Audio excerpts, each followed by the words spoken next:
Mr. Chair, pero sila nag-imbestiga, he's providing. Otherwise, kung hindi siya tumulong para mapile yung kaso na yan, halata ng ginagawa niya, puro propaganda. Nagpo-propaganda lang siya. Nagsasabi siyang ganon. Hindi pala siya interested na makuha ang hustisya. Hindi niya pinalo-up sa polis kung nakasuhan na itong mga gago na ito.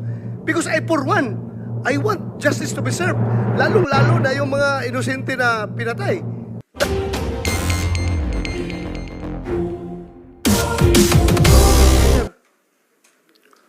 Shabu po, o bago pa mag-shabu, Pare ka na noon? syempre hindi pa ho. Hindi ka pa pare. Natural po. So, 15 years. How old ka nag-start gumamit na siya po? Father, ako sagutin niyo. Ako sagutin niyo. Mr. Chair, simula po ako ng 16. 16. Opo. 16 plus 15, that's 31. Kailan ka naging pare? 2006. 2006. How old were you? 2006. 31 ho. 31.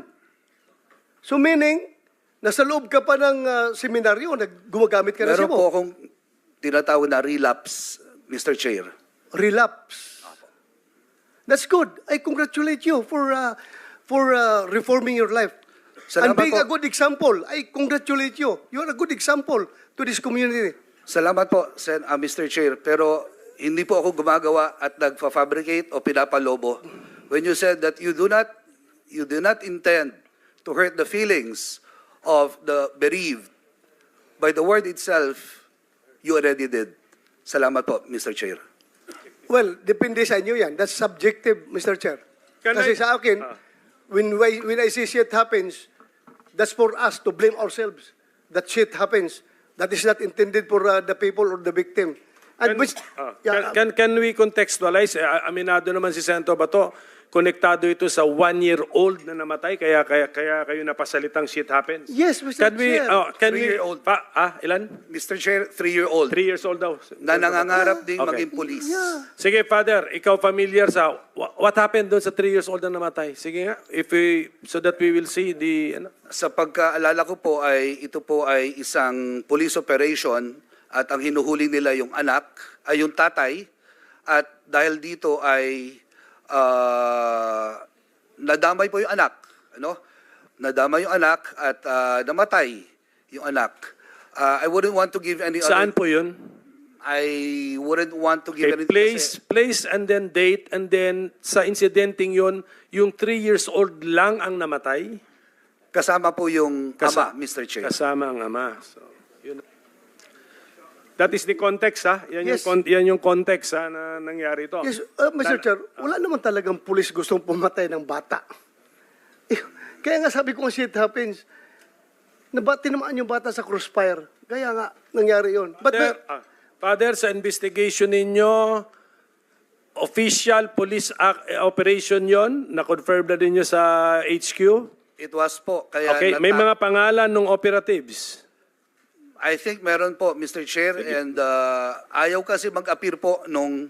Paki-organize na lang po yung data kasi Opo. isa na yan sa napag-usapan natin ngayon. We are interested in that police operation na may 3-year-old na namatay. Yes Kasama ng kanyang papa siguro, papa? Yes Kasama po. papa. O, sige. Mr. Chair, na-autopsy rin po ni Dr. Raquel Fortun ang bata. So she can objectively provide the truth in this committee. Salamat po. yeah, Mr. Chair. Senator Bato. Another question. Yung inimbestigahan ninyo, Father, ng mga kaso, marami yon sinabi mo. And you have evidences. Meron kayong proof na sabi mo pa nga, binalian ng kamot.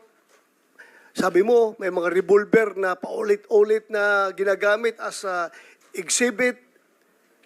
Then, sa haba ng panahon, Father, ilan na pong kaso na file ninyo pertaining to those cases that you have investigated? Ilan na pong kaso na file ninyo? Can I respond, Mr. Chair? Respond to the best of your ability. Okay. Pero hindi naman, I don't think it's the responsibility ninyo to file the cases. Pero sige, yeah, just... Precisely. Mr. Chair, but since concerned siya, advokasya niya yan, he should see to it that justice must be served to these victims. Hindi po ba mas responsibility ng pulis yan? Responsibility nga ng police, Mr. Chair, pero sila nag-imbestiga, he's provided. Otherwise, kung hindi siya tumulong para mapile yung kaso na yan, halata ng ginagawa niya, puro propaganda. Nagpo-propaganda lang siya. Nagsasabi siyang ganon. Hindi pala siya interested na makuha ang hustisya. Hindi niya pinaluap sa pulis kung nakasuhan na itong mga gago na ito. Because I, for one, I want justice to be served. Lalong-lalo na yung mga inosente na pinatay. Dapat talaga, Father. Baka mas pwede pa akong maging pare kung tutuusin. Kasi gusto ko talaga kung if I have the goods, I have the evidence as you showed that a while ago. Balik-balik na, halatang binugbog mo na bago pinatay eh. Di ba? So, you should pinaluap mo sana yun, na-file yung kaso. Kung hindi mo pinaluap, well, masasabi ko hanggang propaganda ka lang, Father. Mr. Thank Chair. you, Mr. Chair. Mr. Chair. Father, si Senator Risa wants to interject something. Sige, Brief, Senator Risa. salamat kayo, Mr. Chair. Brief interjection lang.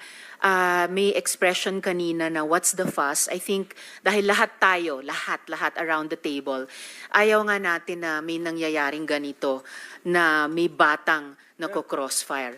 And a good number of us, ayaw din natin ang buong sitwasyong ito na nagkaroon ng EJ case, nagkaroon ng war on drugs. And secondly, Mr. Chair, for the record, ilang beses na rin nagkaroon ng pagdududa sa motibo ni Father Flavi sa pagharap sa ating komite. I think na he doesn't deserve that dahil pinepresume po ng ating komite na all our resource persons humaharap sa atin in good faith. So kung maaari ko lang i-make of record yan, Mr. Chair, na buong loob akong nananalig sa good faith ni Father Flavi sa pagharap sa atin at pagpresenta nung karanasan at ebidensya na meron ang Project Paghilom. For the record, Mr. Chair. Father, you don't mind being asked these hard questions naman, di ba? No, except that I... Okay, answer to the best of your ability. Salamat po. And Mr. Chair, I would like to acknowledge the intervention of Senator Riza. Hindi po uso at hindi po nasa bokabularyo ko ang pagbublot ng katotohanan at pagpapropaganda. Ito po ay ginawa ko sapagkat bago pa magkaroon ng patayan sa nagdaang administrasyon, meron na tayong isang lugar kung saan tinatawag na kalinga. Nagpapaligo, nagpapaaral, at meron pa ngang only rice ang mga homeless. 2015. But when 2016 started and came in, dahil ang pinatay mostly are breadwinners, I was already thinking in advance ang mga naiwan na pamilya, kapag hindi natulungan dahil breadwinners na namatay, they will also end up in the streets. So to address that issue, we created Program Paghilom to help provide the core competence of psycho-spiritual interventions. Yun po ang hugis ng hustisya na nais namin ipaabot. Let us take note that justice has different facades. Isa lang po ang korte, o ultimate ang korte. But being able to rise up in the morning para magtrabaho, ang anak kahit kandila, magsulat at mag-aral mabuti, para sa akin, katarungan na po yun. Hugis po ng katarungan yon. Now, to address the cases, there are cases that are being addressed. There are cases that have fallen into our hands and they are ongoing. I will not outline it here, but submit the records. Second, if there are really cases of Danlaban, let me now throw this question. Di ba ho, sa investigasyon, sa crime scene, ang isang pine-preserve po dyan ay yung barel na ginamit. 6,000 po daw ang laban. So dapat merong 6,000 baril with corresponding documents.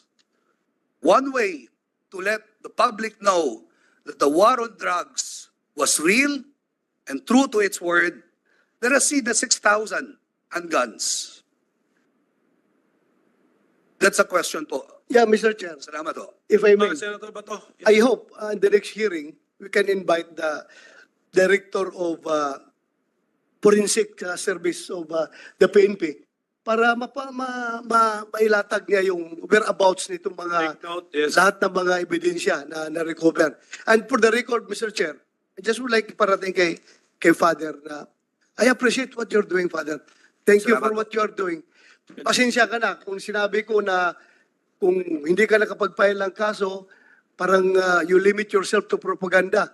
But then again, you said na may nakapile kayong kaso. And I encourage you, please, file kayo ng kaso. Kasi kawawa talaga yung namatay. Mag-file kayo ng kaso. I am one with you in seeking for justice to these victims. Filean nyo ng kaso. Salamat ho at madami pong kaso na hinahabla na po. Salamat. Thank you. Thank you, Father. Salamat, Mr. Chair. Mr. Yeah, Chair. before I recognize Senator Risa, can we ask Attorney Dulay to sit here with us? He's the Inspector General of the ES, para just in case. Yes, go ahead, Senator Ontiveros. Salamat kayo, Mr. Chair. One follow-up question kay Father Flavi. Father, dun sa pagkamatay ni Mika at yung ama niya, kinonfirm ba ni Doktora Fortun na talagang nagkaroon ng shootout dun sa pagkamatay ng dalawang, yung mag-ama? Mr. Chair, Senator Riza referring to itong dalawa po. I think Yes po. na confirm niya po. I hope I'm right but please don't quote me. Pero alam ko po na autopsy po ni Dr. Raquel. Salamat, Father. So, Mr. Chair, kung maaring maimbita din po sa susunod na hearing si Doktora Fortun. Yes. Salamat, Nakaplano na po yan. Nakaplano Salamat, na po. Pero doon po kay yan, yung bata na sinabi mo, yung bata na sabi mo na discover ni Dr. Fortun na may gunshot wound. Yes. Hindi na yata disputed yun. Ang cause of death ng bata was a gunshot wound. Tama? Yes po. Okay, so at least klaro po. Senator Tolentino, I think, wants to ask... Father, maganda tanghali po, Mayang Utto. Binanggit mo kanina na marami kang senior na mga pangalan, although malayo dito, hindi naman namin mabasa. But you mentioned the words highly confidential. Parang hindi ba lumalabas na yung pagsishare mo ng information would be selective, subjective? Paano po ito? Saan ang hangganan na ito? Kung ano lang yung gusto nyong ibigay o kasi ang gustong patunguhan ng committee ito ng hearing ay malaman nga kung ano yan. Pero kung Yes. magbibigay kayo ng konti, withhold kayo, paano po yon? Salamat po, Mr. Chair. Nung sinabi kong highly confidential, unang-una po ay meron po sila kanya-kanyang mga abogado. And I believe that there is also a proper forum kung saan ito po ay lilitisin bukod po dito sa ating magiting na house. So yun po yung context ng highly confidential. If we could and only we could give it all, we would upon their approval po, Mr. Chair. Thank you. Salamat, Majority.